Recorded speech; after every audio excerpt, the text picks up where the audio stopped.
Hello, good morning. Welcome to JoyNews Desk. We're coming to you live from our studios in Kokomlimni. Coming up this morning, residents of Samaboy expressed shock at the devastating impact of illegal mining following the community's viewing of JoyNews' Poison for Gold documentary. We have details from that collaboration between the multimedia group and the United States Agency for Global Media. Also this morning, girls face 6 times higher risk of contracting HIV/AIDS compared to their male counterparts. That's the warning from the health experts as they advocate early testing and health lifestyles to check the increasing prevalence of cases among teenagers. The risk of adolescent girls to contract HIV is pretty much 6 times higher than the equivalent of age of the male adolescent. Stay with us for a conversation with the National AIDS Commission. Also, Ghanaians doubt the ability of the Black Stars to end the country's 42-year-old trophy drought. More after their disappointing performance in their match with Cape Verde. We'll also touch base with Joy Sports' Muftau Nabila, who is in Abidjan, covering the match for us. We have all of this coming up plus business shortly. My name is Aisha Ibrahim. To stay for details.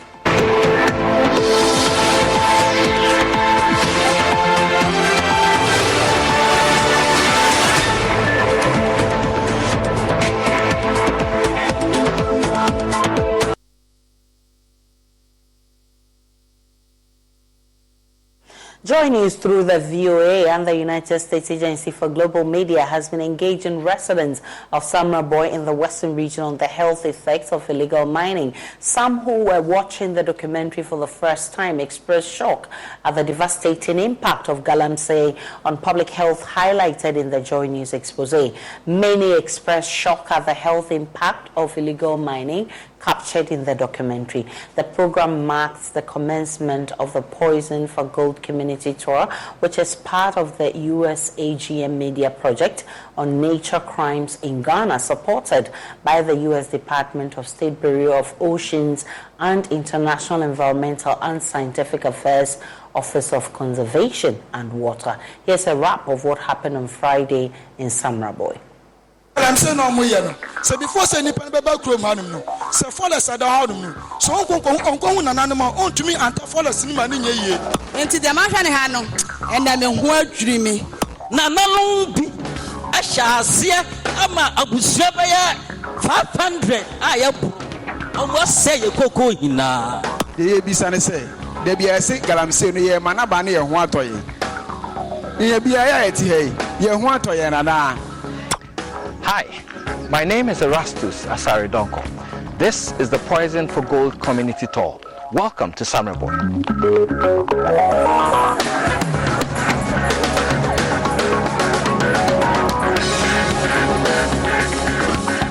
Well, Samaboy because we captured many of the devastation caused by irresponsible mining in this town. And this is where we found many of the illegal miners sitting directly in the Tunnel River and polluting it. We also found people who have gotten sick, and when we investigated, we found a link between their ailments and irresponsible mining.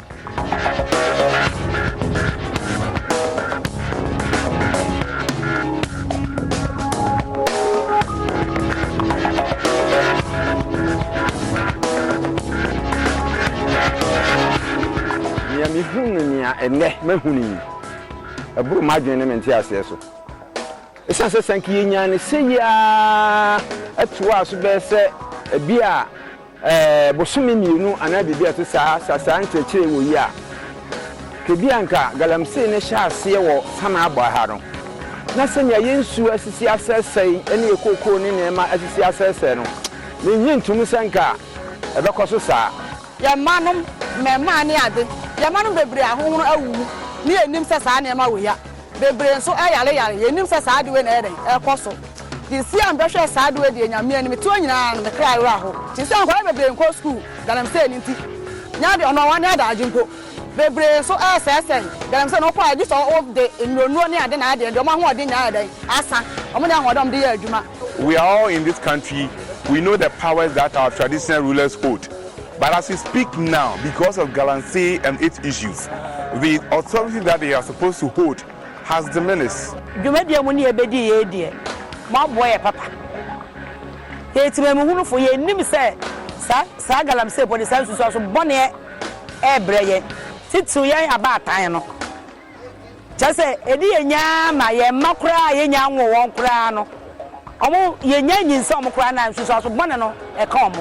It's been a fantastic engagement, the first stop of the Poison for Gold community tour. Thank you very much to the Voice of America, the United States Agency for Global Media, and thank you to all the multimedia groups and the local stations. My name is Erastus Asaredonko. I report for the multimedia group. This is me signing out from Samurai Boy Poison for Gold community tour. Thank you very much.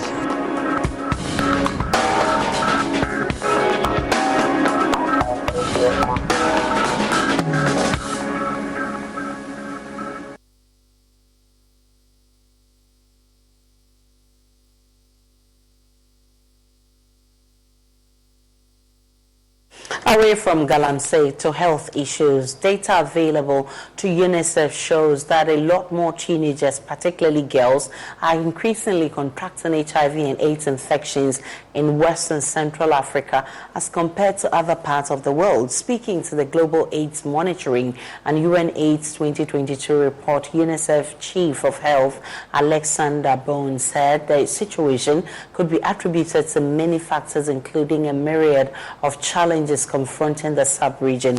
He spoke to JoyNews' Emefatiamwa Eli in an interview in Lome. Sharing details of the data with members of the African Media Network for the Promotion of Health and Environment, REMAPSEN, at a workshop in Lome, UNICEF's Chief of Health in Africa, Alexander Boone, said despite advances in recent years, particularly in reducing HIV transmission from mother to child, attention and support for children and adolescents living with HIV remains insufficient. Alexander believes this is among the myriad of other factors aggravating the prevalence of cases, particularly among adolescent girls in Africa. He said girls are at a greater risk of contracting new infections compared to boys. In some countries where the incidence and the prevalence of HIV is on the rise, we have noticed that unfortunately the majority of newly infected people were among adolescents and particularly adolescent girls. And as we showed it on the graphic, the risk of adolescent girls to contract HIV is pretty much 6 times higher than the equivalent of age of the male adolescent. And that is probably related to many things and many circumstances or behaviors or either social related to poverty, perhaps related to the circumstances where these adolescents live. Also among the regional challenges compounding the threat to adolescent health include limited engagement of community health workers in HIV and AIDS service delivery, as well as low availability of adolescent and youth-friendly health services in countries recording higher figures. According to the Global AIDS Monitoring and UN AIDS 2022 estimates, West and Central Africa is one of the regions in the world where children and adolescents are most affected by HIV, putting them just behind East and Southern Africa. We know that girls in general are much more sensitive to sexual transmitted infection, including HIV, than boys. The intergenerational sex is also one of the contributing factors. When a young adolescent or an adolescent girl gets into sexual intercourses with older men, there's a higher risk of transmission as well of sexually transmitted infections, including HIV. According to the report, prevention of mother-to-child transmission has remained at 65% coverage on the region since 2017. 7 out of 10 children don't have access to HIV treatment in West and Central Africa. Pediatric treatment coverage is at a low 35% compared to 73% for adults. Also, there's been only 25% coverage for early childhood diagnosis, with 3 out of 10 children born to HIV-positive mothers tested before their first 2 months of life. Regarding early diagnosis of HIV in infants, Ghana is among 8 countries to achieve above regional average of 25%, well below the target of 95% in the continent.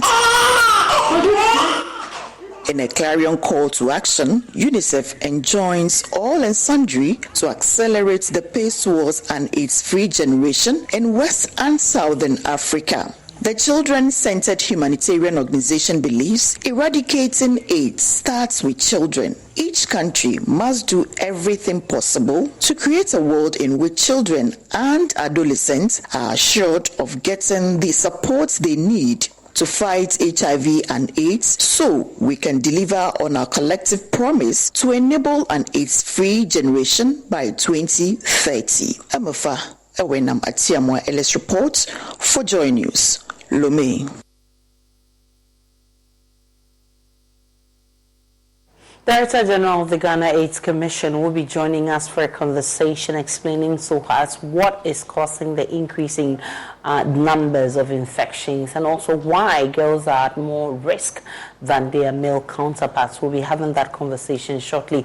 But let's stick with health, because Medical Director of the Upper West Regional Hospital, Dr. Robert Amnesia, has disclosed that though the hospital may have started operations 4 years ago without the needed seed capital, it has been able to work itself out of some of the teething challenges and is best placed to serve the people. Speaking at an award ceremony for 60 staff of the hospital and other individuals who have contributed to the positive development of the hospital since its inception, she noted that the biggest strength which the hospital is leveraging on is the quality of the equipment and staff. JoyNews' Upper West Regional correspondent Rafiq Salam reports.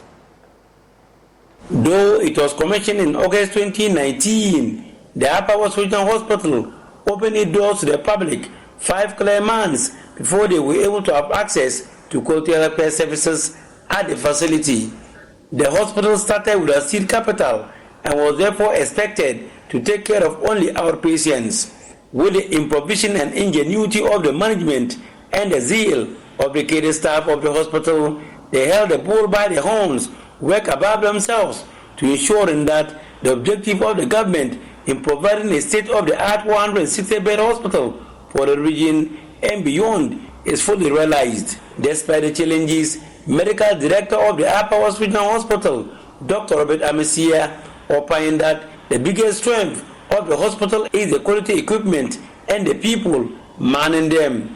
Hence, the need to award them in order to motivate them to increase their output. We have a lot of strengths in this hospital which we are leveraging on. And our strength is that the hospital is well equipped. It will interest you to know that we have some of the equipment in this hospital that are hard to find in other parts of the country. Everyone here is not working for free. All of us working here are paid monthly. I get monthly salary. Ever since I started working, fortunately I've been missed 1 month. But if I go beyond what I'm supposed to do for my salary, there must be a system put in place to say thank you or have a pat at your back for going the extra mile. And we think when you go the extra mile, you put a lot of smiles on the faces of people. Our Power Soldier Minister, Dr. Hafiz Bin Sali, commended health workers in the region for their commitment to their work, attributing it to the leadership style of Dr. Damien Powiri and Dr. Robert Amnesia. Dr. Damien took over as Regional Director of Ghana Health Service. I have seen a tremendous change in the health sector.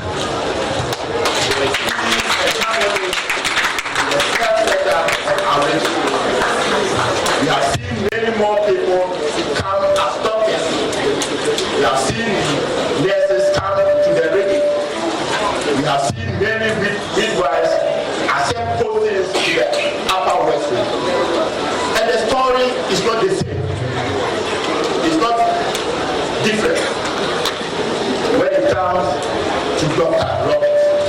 Apawasunya Director of Health Services, Dr. Damien Puiru, on his part, is optimistic that despite the initial challenges encountered, the hospital has overcome many of them and is fulfilling its mandate.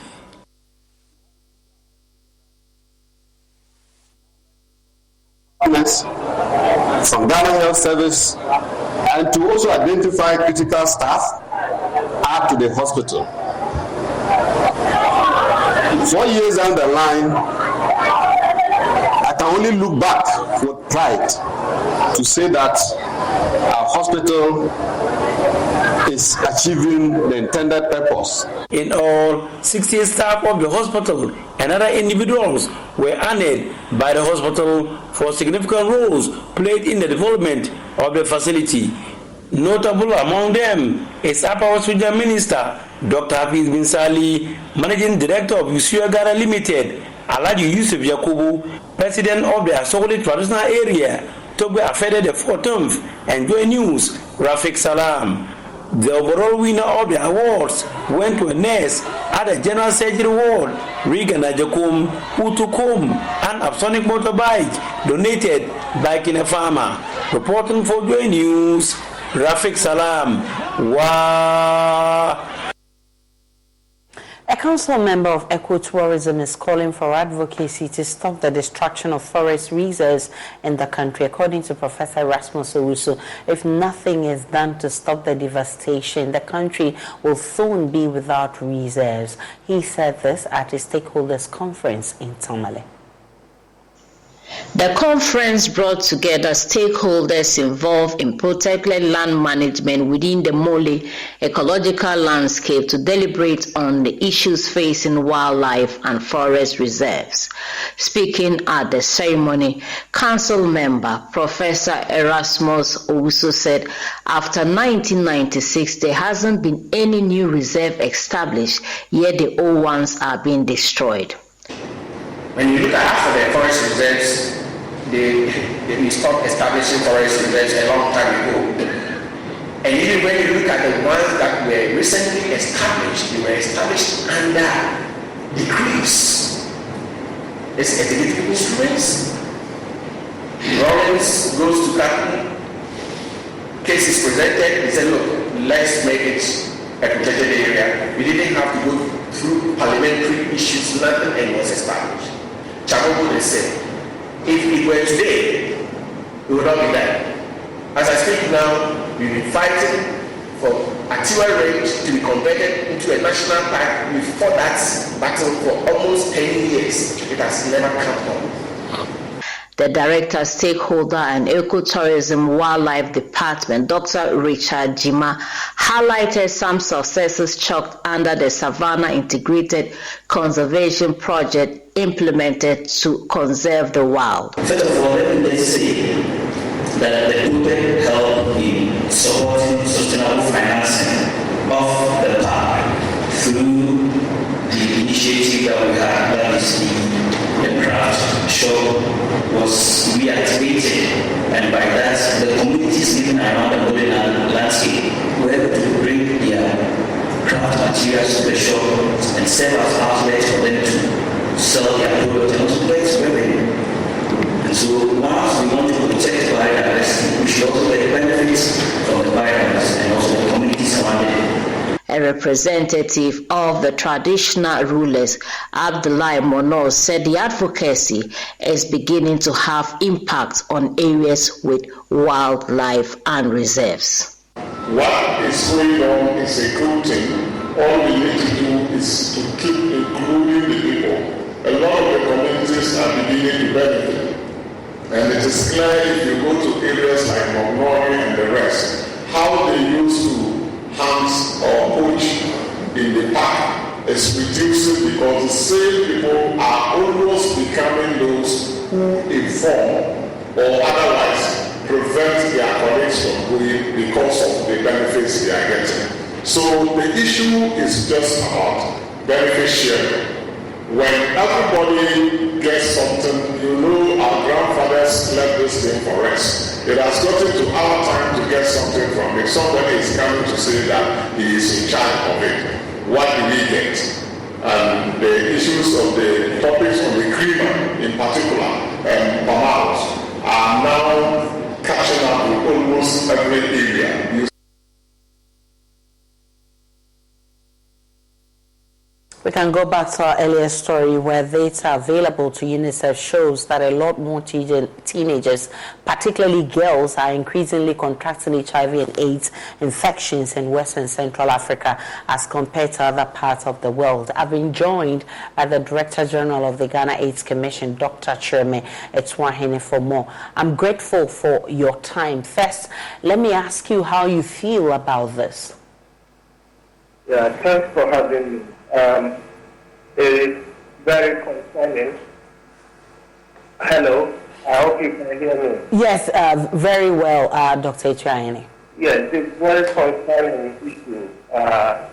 We know that this is the situation across the sub-Saharan African region where new infections are much higher among women and girls.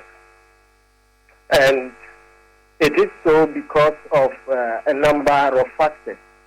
But before I talk about the factors, I would like to clarify that both men and women, boys and girls, and children are all at risk of HIV, but some are at much higher risk than others. And adolescent girls and young men happen to be one of those populations that have much higher risk for HIV.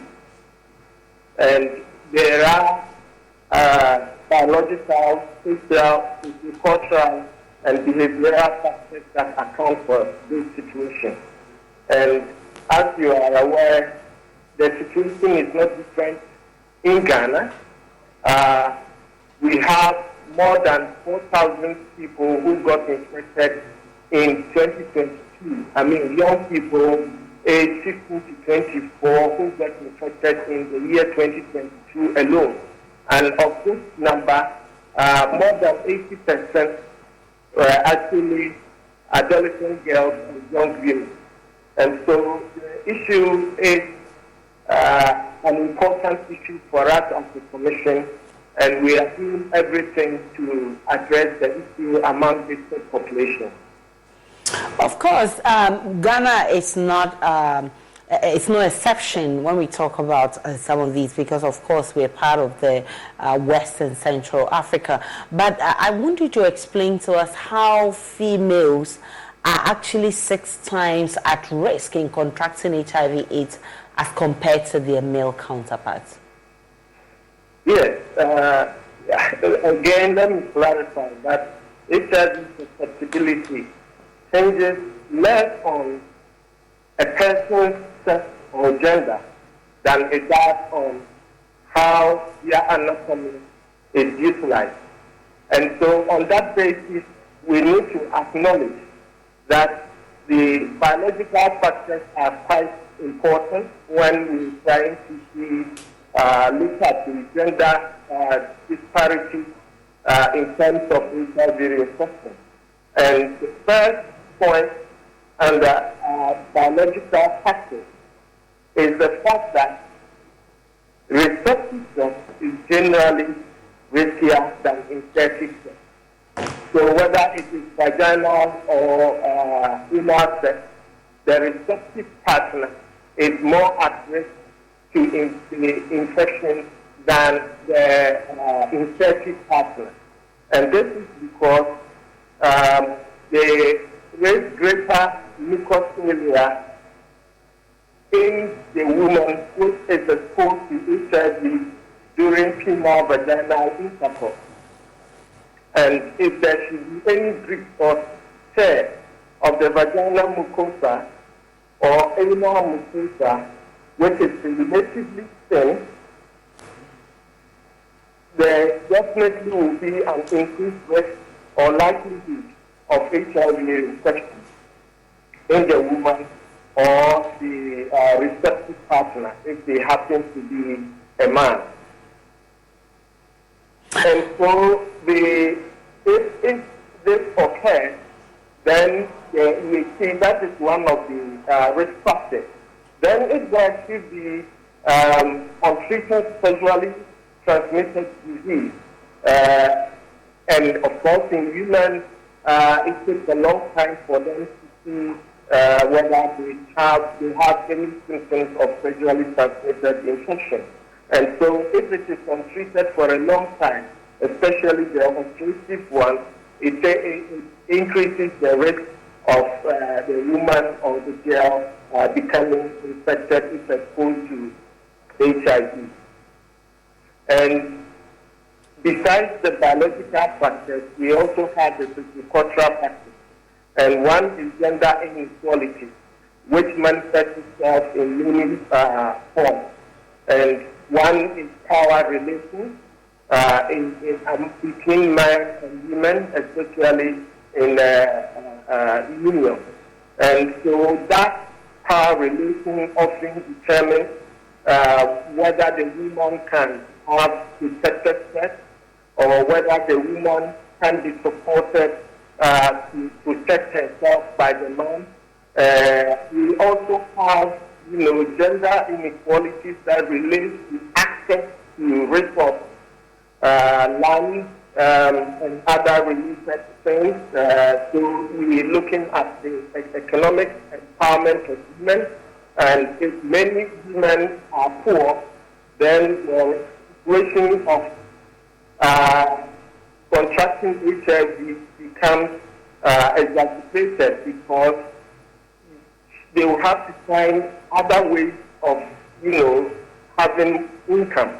And some tend to use their body to raise additional income for their use. And this is where we have sex work. We also have gender-based violence. We see a number of cases that come in the media in connection with sexual gender-based violence, and sometimes it's actually perpetrated by the intimate partners of these women. And all these are factors that, put women at risk of HIV infection. Child marriage is also another important factor. Widow inheritance is also another one, practice that we see in our country. And of course, access to quality health care, which usually is affected by our gender religion. In the case of the behavioral issues, the number one is having unprotected sex. And I'm happy the gentleman who you captured in your report mentioned intergenerational sex, which means older men having sex with younger women. Older men who are older than the young women by between 5 to 10 years, and sometimes it goes beyond 10 years. And we see this in Ghana, which we call sugar daddy situation, and it's now no longer a sugar daddy situation alone. We also have sugar mommy situations happening in this country. Then we have multiple concurrent partnerships, where an individual engages in sex with multiple partners at the same time, concurrently. And then we have serial monogamy. Some of them decide that, okay, they will want to have only one sexual partner at the time, but they keep changing partners within such intervals, and that in itself is also a risk if the sexual activity is unprotected. Sex work in all its forms is a high risk for girls and women. And unfortunately for us, we are seeing different kinds of sex work happening in Ghana. We have the street-based, the home-based, the internet-based, mobile phone-based sex work activities, happening, especially among the young people. Now they call it hookup, and it's also widespread and exposing more and more young women to HIV infection. Sex has become a bit fashionable in Ghana, and it's also a factor. And therefore, we need to look at all these issues and try to help the young people, especially young girls, adolescent girls, and young women to protect themselves. And so my point mainly is that when we consider the biological factors, the socio-cultural factors, and the behavioral factors, which ones do we have control over as the people? In my view, biological factors, the anatomy of a man or woman is something determined by nature. And so in that respect, one can easily give an excuse that he has no control over it. But how we use the anatomy is the most important thing, as I have emphasized earlier. And therefore, we have to accept the fact that we have full control of how we use our genitalia or our anatomy. And social factors and behavioral, they are also issues that we have control over. And therefore, we encourage young women and adolescents especially to be mindful of how they use their body and the need for protection at all times by using condoms at all times that they have sex. Dr. Chayene, this is alarming enough. What has the AIDS Commission been up to in helping to deal with this situation? The Commission prioritizes adolescents, girls, and young women and their partners in our national strategy. And so we have a prevention program which is comprehensive prevention, where we have combination prevention activities which include prevention that focus on the biological factors, which would ensure that young women have access to condoms, they have access to pre-exposure prophylaxis, for example, to protect them, and that they have the information that will give them the adequate knowledge and understanding of how they can protect themselves. And also giving access to treatment. If they become infected, they have to receive antiretroviral treatment so that they can continue to have a normal life. And so we have a comprehensive program for adolescents and young women and their partners. And in terms of implementation, we are focusing on both in and out of school adolescents, girls, and young women to ensure that we reach out with necessary life-saving prevention, treatments, and care services for these young people all across the entire country.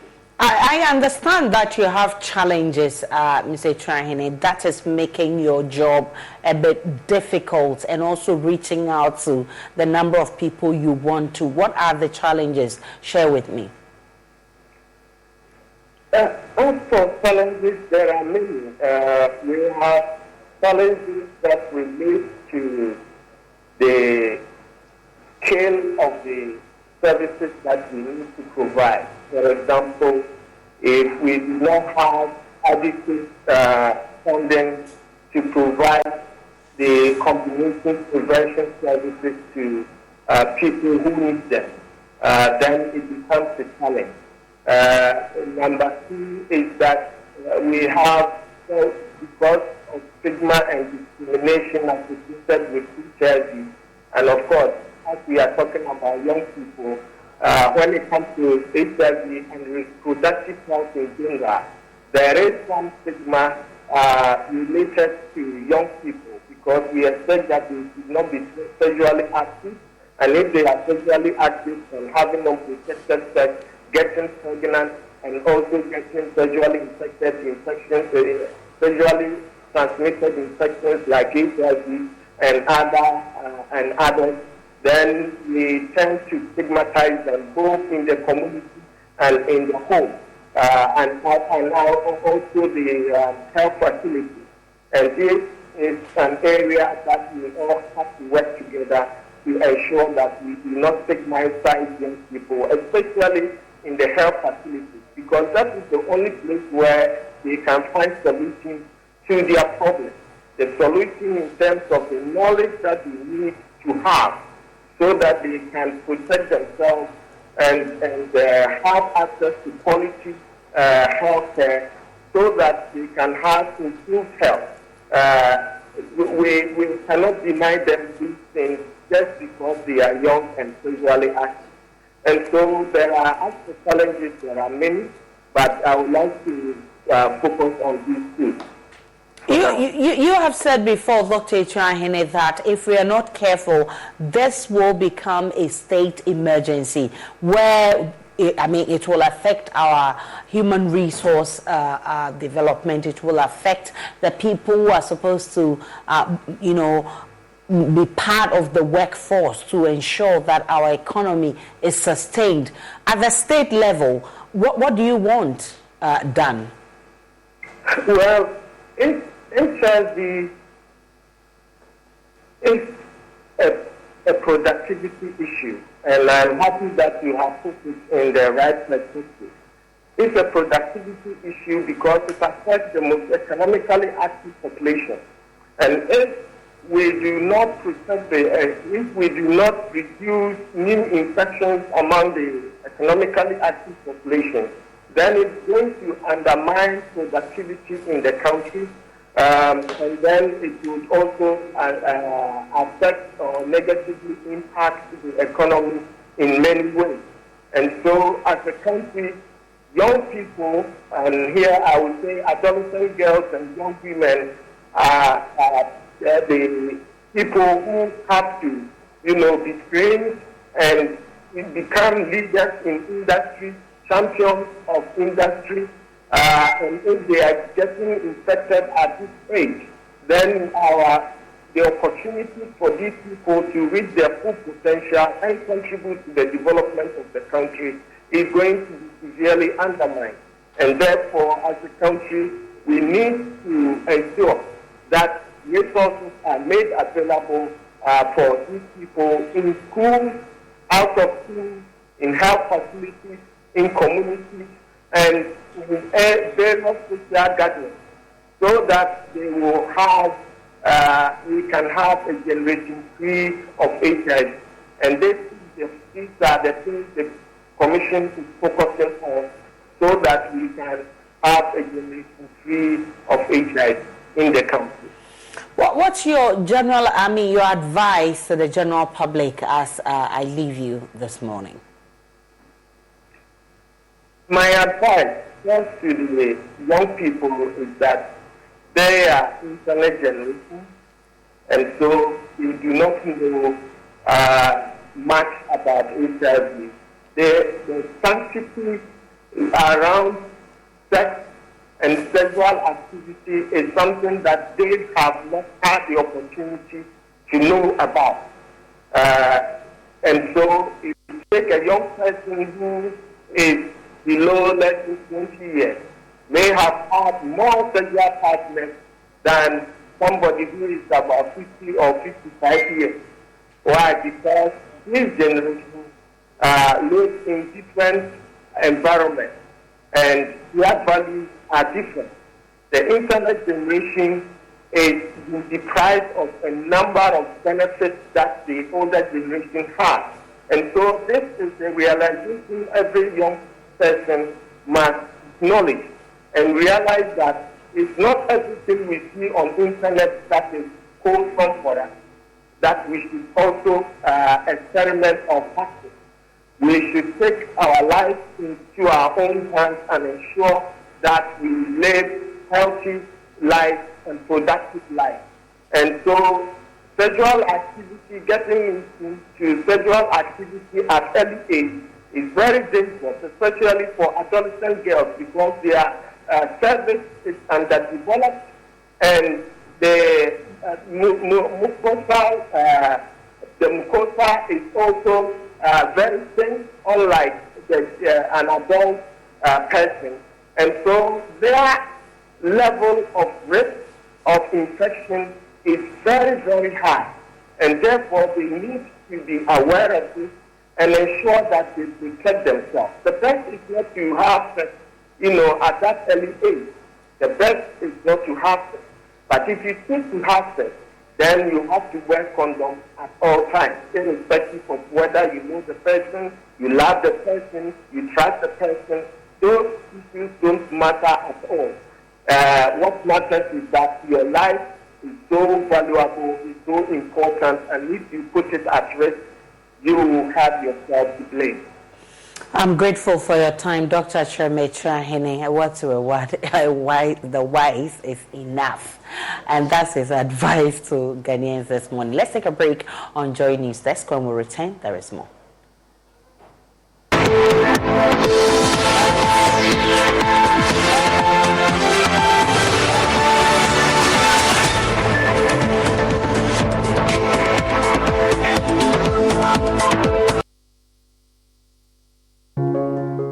Every day, people have money emergencies.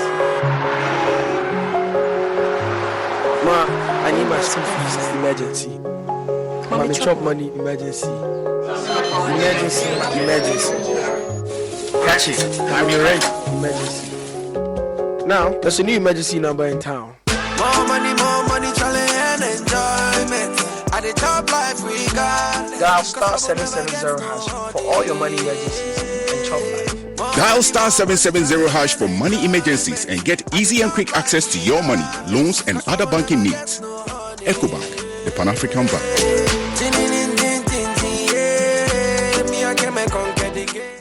Chaos reigns! Yes! Back in the day, I was Ghana man, but something was missing until I found the one.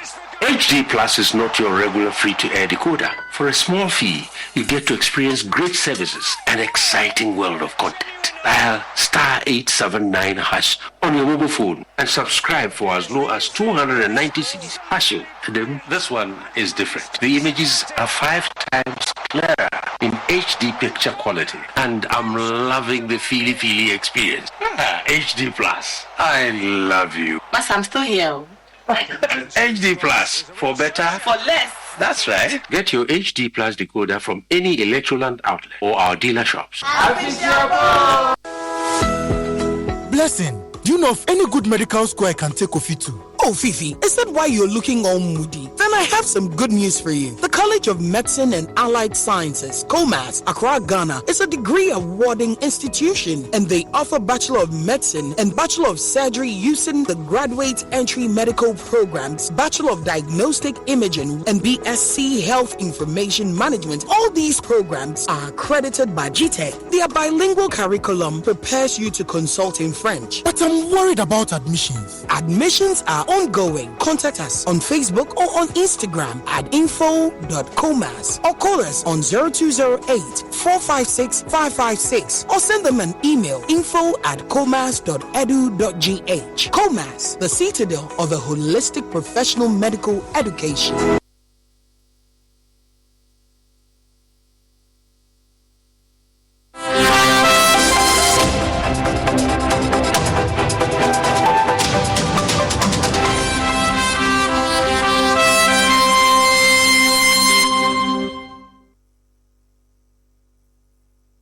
Hi, good morning. Welcome to Business. My name is Darryl Kwao. Executive Chairman of the First Sky Group, Eric Sedi Kutoche, has underscored his company's commitment to providing the youth in Ghana with sustainable income.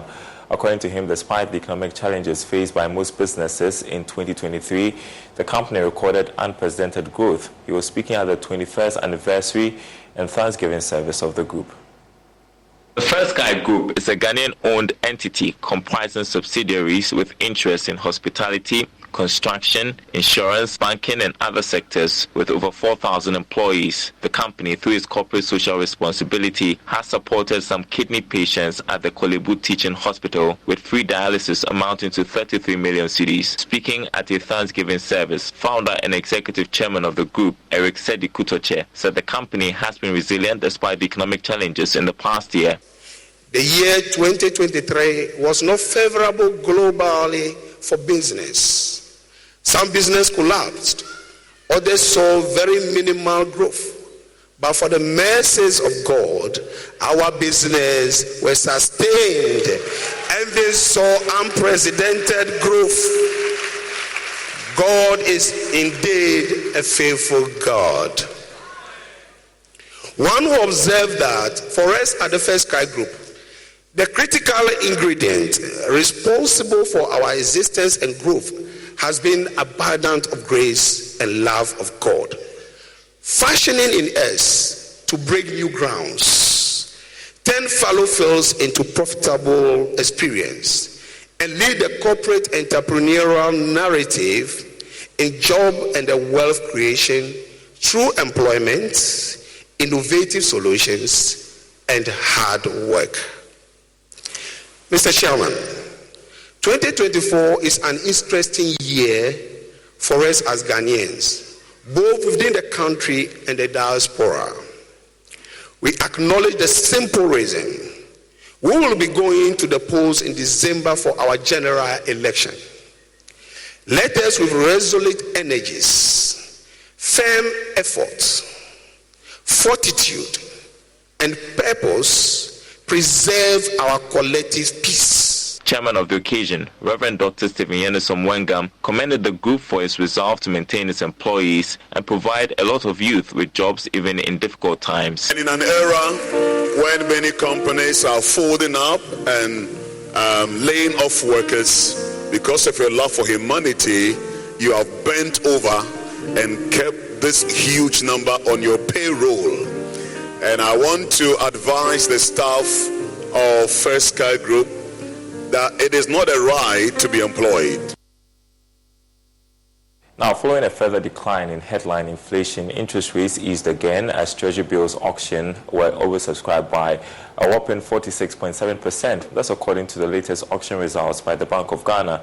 The results show that demand for the short-term instruments surged following an agreement between the country and its bilateral creditors on restructuring of external debt. Yes, Mo. Interest rates have been falling since the last week of December 2023. It dropped further in the last T-bills auction last Friday due to a signal of an expected improved economic environment going forward. The 91-day bill went down to 29.03% from the previous 29.19%. The 182-day bill also declined by 23 basis points to 31.51%. For the 364-day bill, it also fell to 32.08% from 32.34% the preceding week. Meanwhile, the government recorded a whopping 46.7% oversubscription of the short-term instrument to the tune of 3.86 billion cedis. 73.4% of the bids came from the 3-month bill, in which all were accepted. About 840.48 million cedis were bids tendered. The uptake was 839.32 million cedis. For the 1-year bill, all the 185.04 million cedis bids were accepted.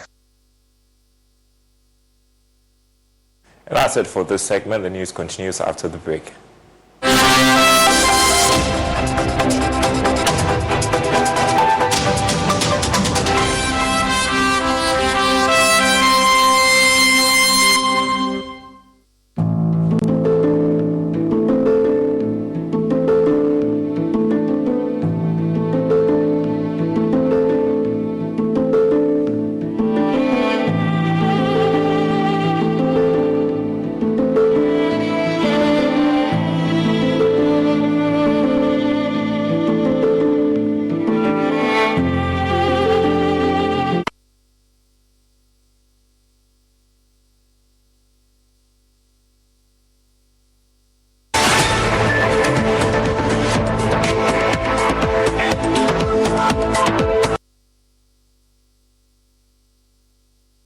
Welcome back to JoyNews Desk. Some Ghanaians are expressing doubts about the ability of the Black Stars to end the country's 42-year-old African Trophy drought after the senior national team lost to Cape Verde in their first Group B match on Sunday. Many of the fans who trooped to a viewing center at Osu were optimistic the Black Stars would win their first match and bolster their chances of lifting the trophy, but they were left disappointed as Ghana lost by 2-1 goal margin. Maxwell Agwagwa was there and now reports.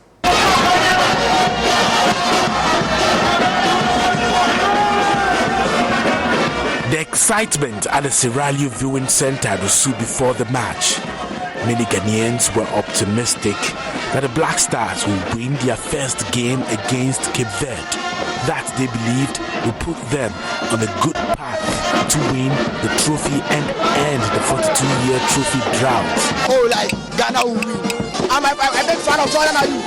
Like I'm supporting. I just want you to score 2 goals.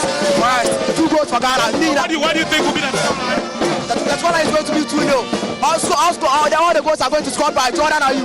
Winning this game is Ghana winning. Sure. I want to win by 2 goals to 1. 2 goals to 1. 2 goals to 1. Sure.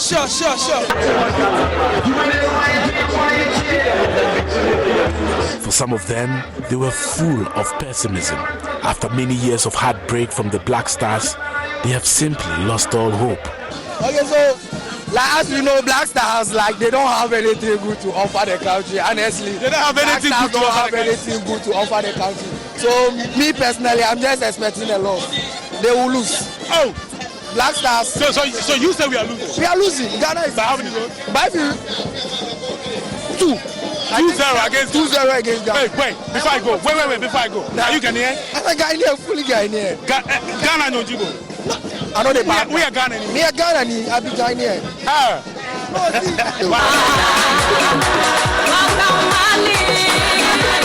Cape Verde drew first blood in the 17th minute. The crowd was raptured into a state of excitement when Ghana equalized in the 56th minute through a goal by Alexander Jiku.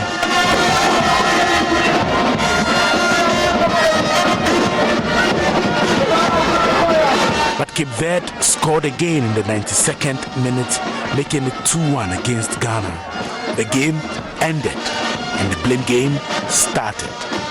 So disappointed. It's very disgraceful. Playing against Cape Verde, your first match, and losing this horrible lose is so bad.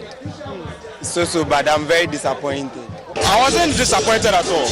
I wasn't disappointed because I was expecting this. I knew this was how they were going to play. Because one, Black Stars, we don't have a formidable team.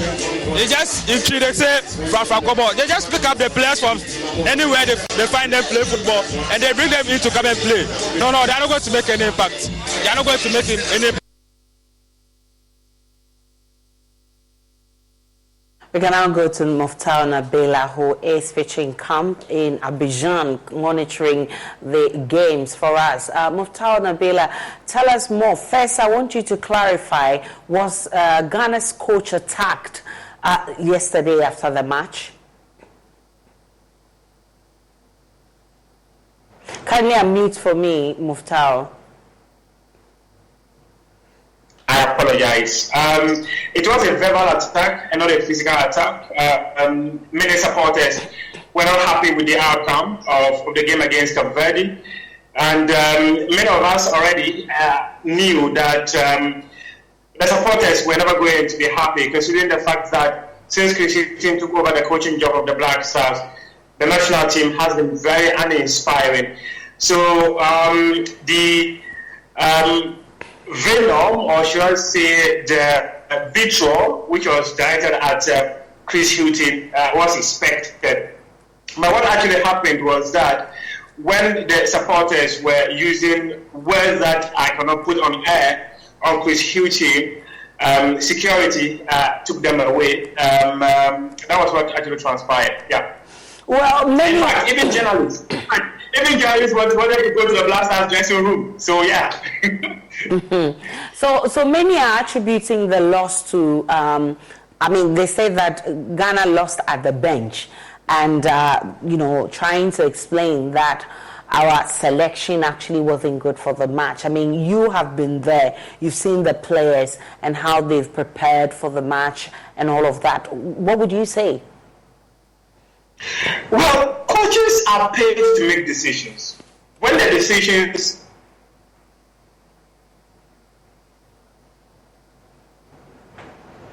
Muftao, I lost you.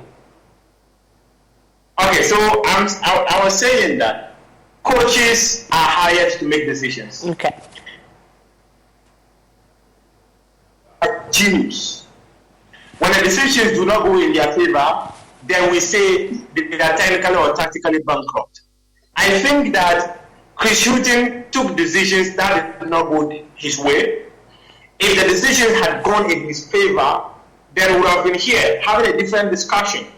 But the point is that many people actually believe Ghana lost the game from the bench because the team was on a certain momentum. After the equalizer that came from Alexander Jiku. But what Chris Hughton decided to do was that he lowered the tempo of the game by bringing in some fresh legs. The fresh legs will take time to warm into the tempo of the game. You could see that Joseph Spencer was having a very good day at the right flank. You could also see that Semenyo, when he came out into the left flank, was having a very good day. And then the coach finally decides that, no, let me take these players off. It wouldn't help the tempo of the whole group because the new players who will come in will take time to warm into the game. So that's why I actually believe that Chris Hughton indeed got some of his decisions wrong. But like I always say, he's paid to make decisions. When the decisions go in his favor,